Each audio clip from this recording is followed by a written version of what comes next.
It's bye-bye to the mask. After 2 years of wearing masks, the Davis administration has lifted the mask mandate, saying it's no longer necessary. Plus, the Bahamas Union of Teachers recently had an election, with the victor receiving a landslide win. Now that election is under investigation.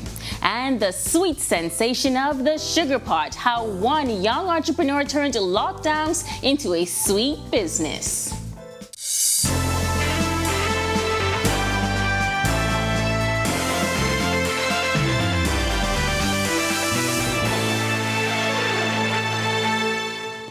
This is our News Weekend edition. Thank you so much for tuning in. I'm Megan Shepard. The Bahamas Union of Teachers holding an election on September 22nd, but to date, those results have not been solidified. Now, Secretary General of the union, Tiffany Delancey Lang, says an investigation has been opened. We have had one candidate who has expressed some concerns about one or two irregularities at the polls. I don't want to go into great detail to prejudice the investigation, but several things occurred.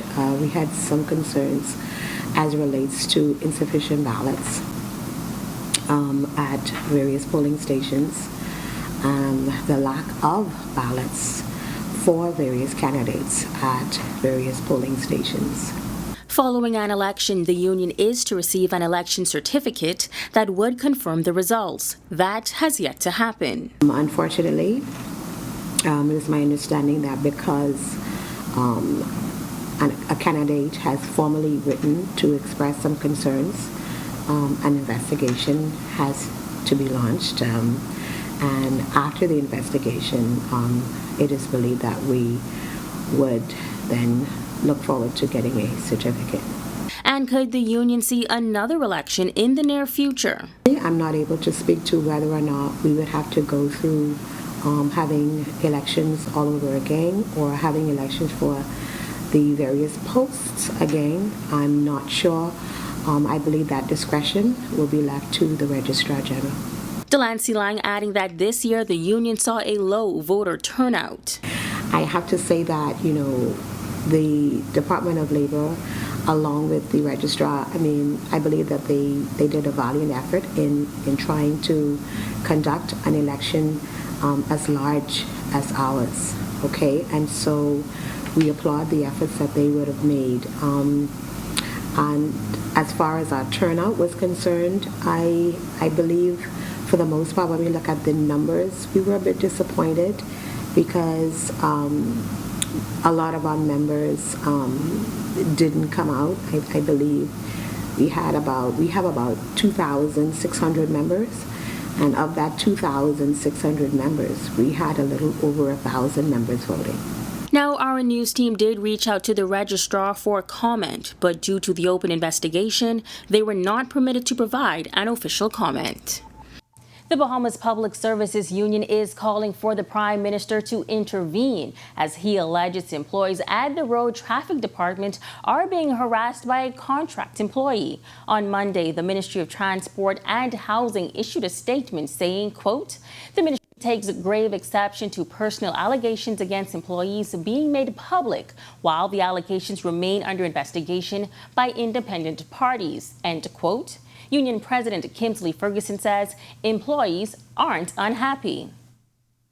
We're making an appeal today for the Prime Minister to step in and intervene. And at the same token, we're asking him to please place some means or some form of decorum or conduct for those that hold public offices. Ferguson says he reached out to Transport Minister JoBeth Colby Davis, but got no resolve. When contacted, officials from the ministry's communications unit declined to comment, noting that an internal independent review is ongoing. Meanwhile, Ferguson says multiple public servants were threatened and alleges one was spat at. Ferguson says the union is also calling for the removal of this employee. We are also asking for the removal of this gentleman from that particular work environment.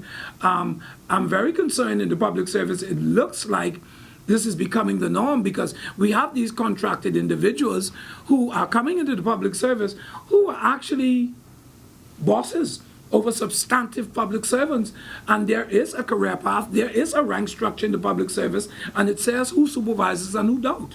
For some, it is long overdue. For others, they plan to move with caution. Our news team took to the streets of New Providence this morning to find out how stores plan to move forward now that the mask mandate has been officially lifted. While many businesses declined an on-camera interview, many shared the sentiment of Ms. Knowles, who says customers will have the option to wear a mask or not.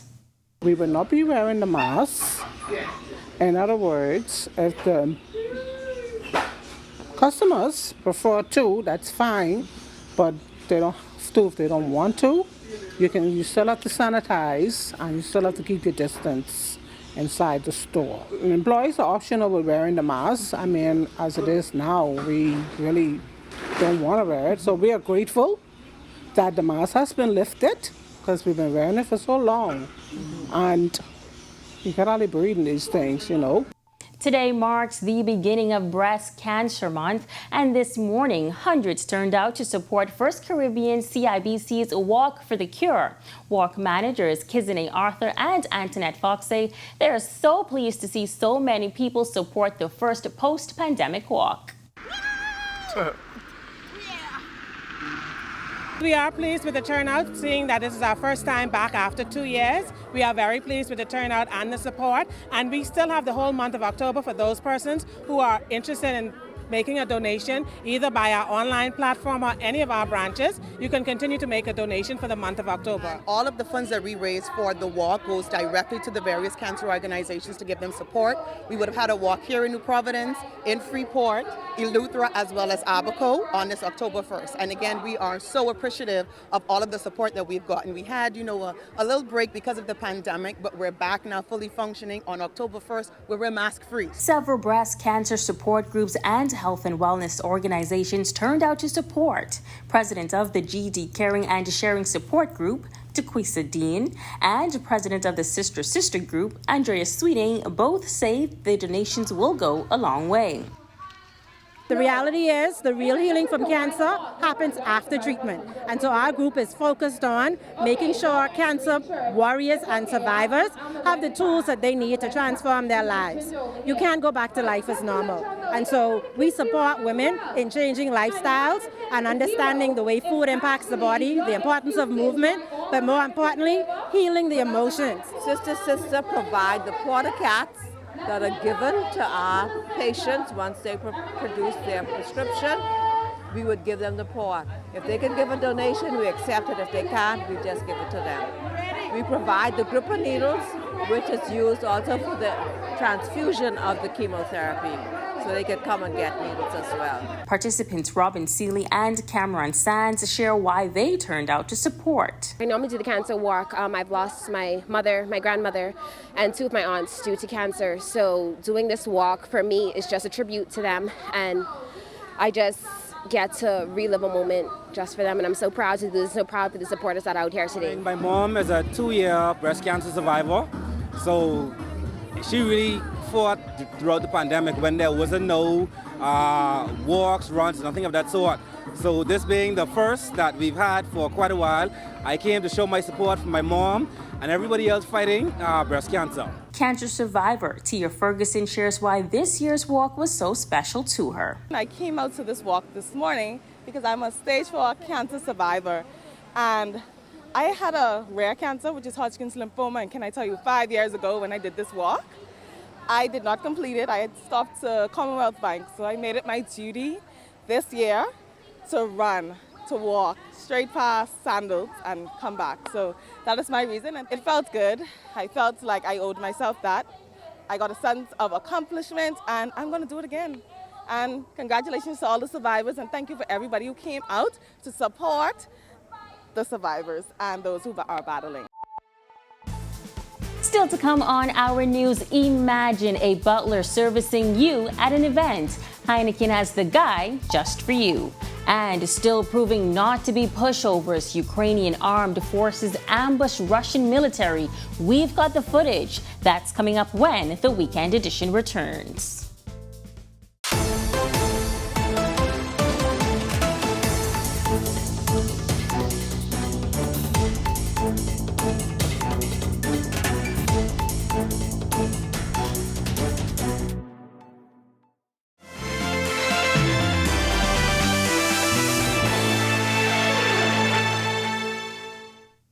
Welcome back. Last week, we featured Golden Gate's MPP, Glover Roll, as she looked back on the highs and lows of being a cabinet minister. Tonight, she tells us what she hopes to accomplish in her constituency over the next 12 months. Plans that are coming into fruition now include free mental health clinics for Golden Gate's constituents, very important to me, for adults and children. We also have computer literacy classes that are beginning in the month of September. We have looked at enterprise stimulation for our Golden Gates constituents. My platform was empowerment, education, and enterprise. So enterprise stimulation that we're looking at through the revitalization of our Golden Gates fish market and so many other events, ensuring that they have accessible representation in Golden Gates. She also spoke about what she thinks is one of her greatest accomplishments so far. We have facilitated scholarships, lots of tremendous employment opportunities. Our level of employment in Golden Gates is well into the 90% range, and that has been exceptional because that too has spoken directly to elimination of some criminal element that was sneaking in.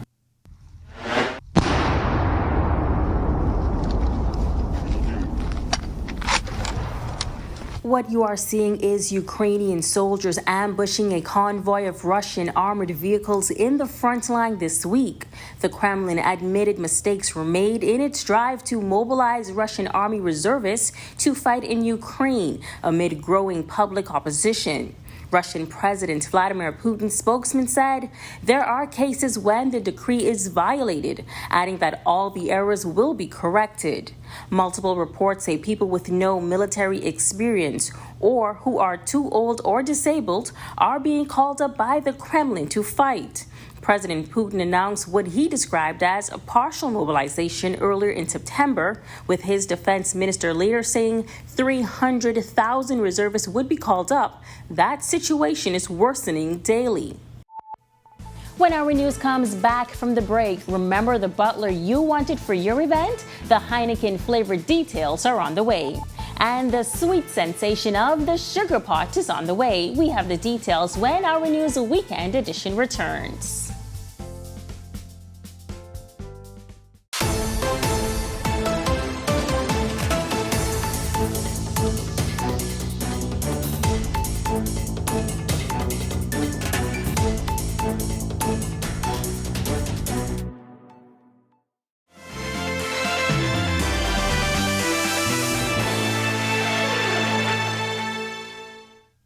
Ever wanted a personalized butler at your event? Well, Heineken is bringing butler service to you in an innovative way. Christina Dragovich tells us more.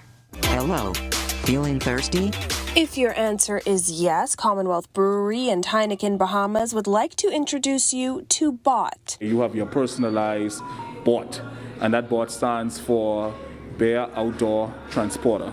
Senior Portfolio Beer Manager at Commonwealth Brewery, Waylon McCarty, explains how BOT works. The BOT literally takes commands from you as the official owner and can hold 12 cold beers along with ice. And like I said, it follows your commands. And so if you're chilling out at the pool with friends, if you're out on barbecue, if you happen to go on the beach, it might be a little difficult to navigate through the sand because of the wheels, but the bot actually takes commands. The bot, as I mentioned earlier, is your personalized butler. There are about 90 days left until Christmas, and McCarty says a bot would be the perfect gift for entertaining during the holidays. Yes, I have met bot. At the Heineken All White Party that we had a few months ago, bot was there and present.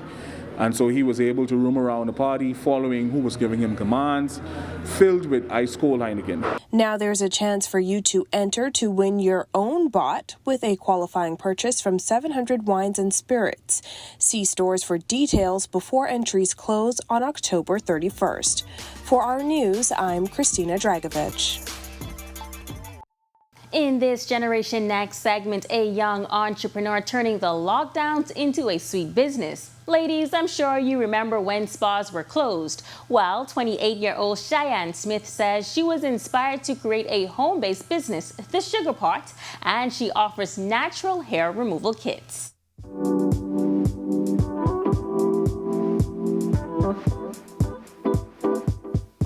This was when, all of us were locked down during that time, and people in the house I was just experimenting on, and we just decided that, this could possibly be a big thing during the lockdowns for women and men to try. Here's just a taste of what Smith offers. This was my first product, the sugar and paste. It's made from sugar, water, and citrus. I have various kits. This one is the $18 kit, which is just like a sample, I guess, of the product. And I brought out this kit, which has basically everything in the line that I've made. The hair removal mask, it really took off even more than I expected it to take off, because, some people, they aren't really used to waxing themselves, and a lot of people say that waxing hurts. So with the organic hair removal paste, it's just something that you apply to your skin.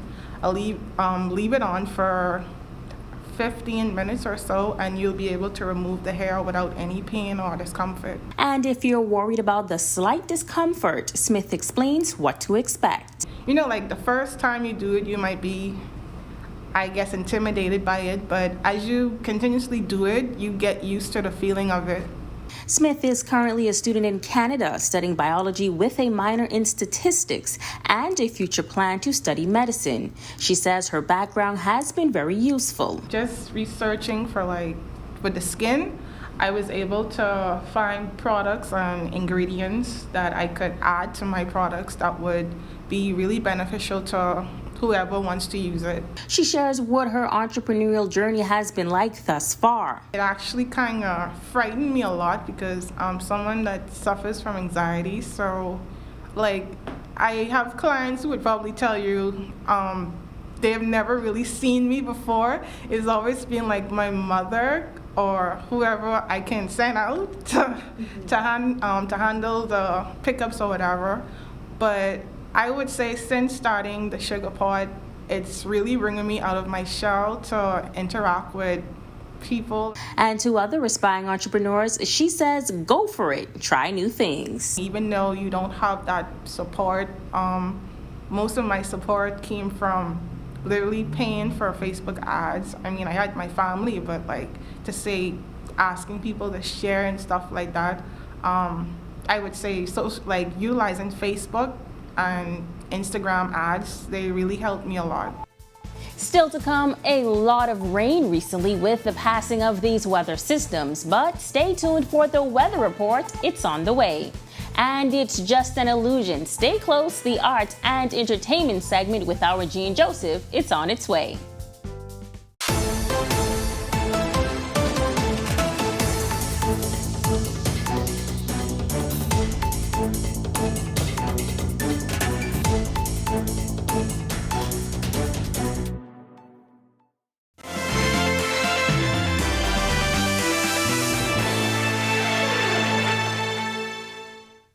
Welcome back.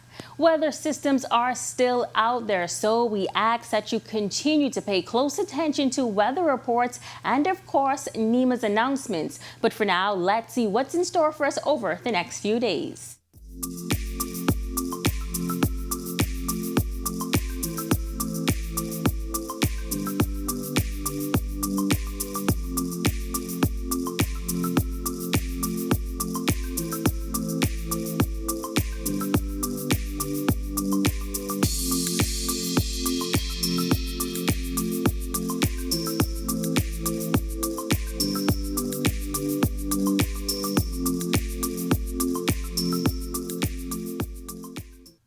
Jervin Smith came from humble beginnings growing up on DeVoe Street, but he's now a successful businessman through hard work and perseverance. The Loans by Phone boss, who also moonlights as an event promoter, is taking the approach that business is business and transferring his skills to the music industry with his record label, Illusions Promotions Records. Join our Gene Joseph as he chats with Illusions Promotions Records artist and its CEO about his journey and plans for the Bahamian music industry.